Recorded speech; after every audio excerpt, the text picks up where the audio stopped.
Following on from the Affordability Roundtable, a range of retailers and consumer groups got together to work on concessions reform.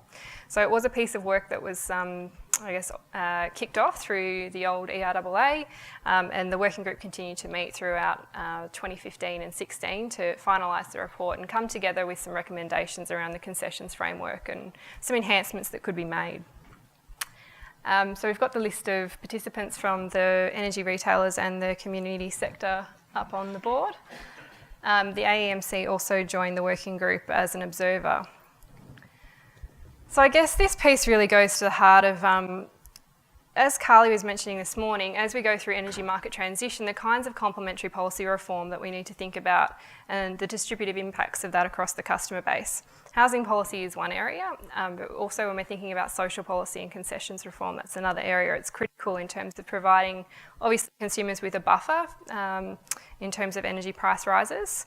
And I guess when we actually went back through and did a literature review of, where some of these concessions actually came from in the first place, really, it cut down to two elements that are within the concessions framework. One is the primary concession, and that was really developed to ensure that once the government provided some level of subsidy for low-income or vulnerable consumers, that they had an affordable access to energy. The second element of the concessions framework that was always designed to support consumers was around emergency and crisis relief. And essentially, that's where you're starting to think about things like ERGs and EPA. It's the crisis support vouchers, and the reason they were designed was to avoid disconnection fundamentally. So where someone had gone through a period of crisis, they had an outstanding debt that they couldn't pay, that's what the emergency relief and crisis support measures were there to address. So when we all came together and had a look at the concessions framework, we really assessed it against eligibility, adequacy and accessibility. And particularly just honed in on those two concession types. Obviously there are other concessions out there, but we thought to define the task and actually hone in on some recommendations, we'd look at those two. Obviously what we found is a massive variation across jurisdictions around the concessions that are available. That's a problem for business because it obviously means we need to have different systems and processes in place for every state. It also means that people in the contact centre also need to be aware of what all of those different measures are. And I think we counted, all up around 16 different concession types that, CSRs or customer service reps have to actually be across. So we've recommended, a best practice approach, looking at some principles for those two concession types and how we might be able to transition to those in each jurisdiction. So the primary, concession was the first one, and that was really, again, around getting that affordable level of energy to households post a government support payment. If you think about the different instructions at the moment, Victoria has a percentage-based approach, as people call it, where it's a percentage off the bill. If you're looking at New South Wales, Queensland and South Australia, it's a flat rate. So governments will assess the amount, or if in South Australia, they'll assess the bill, the hardship, and then apply a flat rate. So if you think about the way that then changes the distribution across the customer base, what it does mean is that for customers with high consumption households in particular, for high consumption households in particular, it will impact the household in a very different way if you apply a percentage-based approach as compared to a flat approach. Obviously, for customers with high consumption, which are often on hardship programs, they consume about 40% more energy than the rest of the customer base. It does mean that in the states with a flat concession, proportionally, they aren't as well off as somebody who has a lower consumption profile. So if you think about what that means, hardship customers generally consume more. It means that those customers are actually worse off post the support payment comparatively to states where a percentage-based approach might have been adopted. So in terms of equity and distribution, the group recommended the shift would actually be beneficial to those larger consumption households and more broadly across the customer base if it was redesigned to a percentage-based approach. We also looked at the fact that fixed costs vary quite significantly by distribution area. So you're going to get very large swings in the inequitable distribution of concession types, the bill post-concession, if you're looking at regional areas versus metro areas. So consumer advocates highlighted that really it's those in regional areas that we know are already facing quite high energy bills.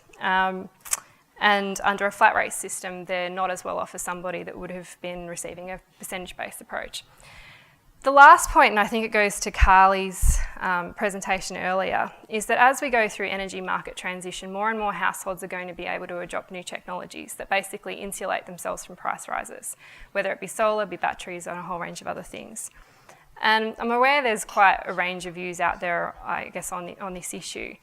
But I think that throughout this discussion, it really did tease out and highlight that if we want to ensure there is an equitable market transition and that there is equitable distribution of costs and benefits of new technology over time, that the social policy framework needs to adjust with this new technology. So the obvious example of this is, what do you do where you've got an age pensioner potentially that owns their own home, is asset rich, has invested in a solar system, who has a very small bill?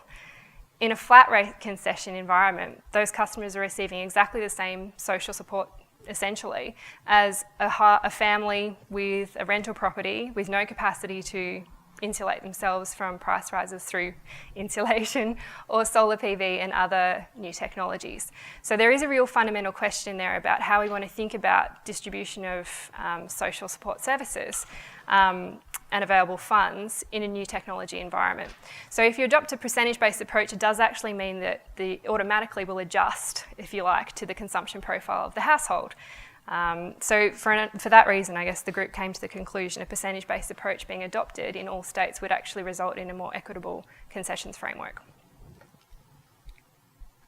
So in relation to emergency relief, this was fundamentally not so much about eligibility or adequacy, it was much more around accessibility. A lot of them are heavily based on form-based systems. A lot of you have probably seen the forms required for customers to actually get access to emergency relief. Some of them are about 6 pages. So the basic recommendations there are literacy age testing, making sure that there's, I guess, neutral access regardless of whether you come to a retailer or to a community organisation or anywhere else. There should be a consistent set of eligibility criteria and the concession can be applied by the retailer. That way, I guess we felt that it would be a much more speedy process, a much better customer experience, but also I guess there'd be more consistency in the distribution of those emergency relief vouchers and crisis support payments. So really, I guess next steps are the working group focused on New South Wales, South Australia, Victoria and Queensland. We didn't look at other states just because of the reach of the organisations we had in the room. I'm aware there's probably people here from other states that might want to get involved with the project, so we'd be happy to have a chat to you about how some of those principles might apply in your state. We also wrote letters to ministers just before Christmas with the recommendations from the report. So we'll be looking to arrange meetings with governments in the coming months. So really keen to hear from anyone here today who might want to become involved in the project and more than happy to have a further chat with you about the report. Thanks.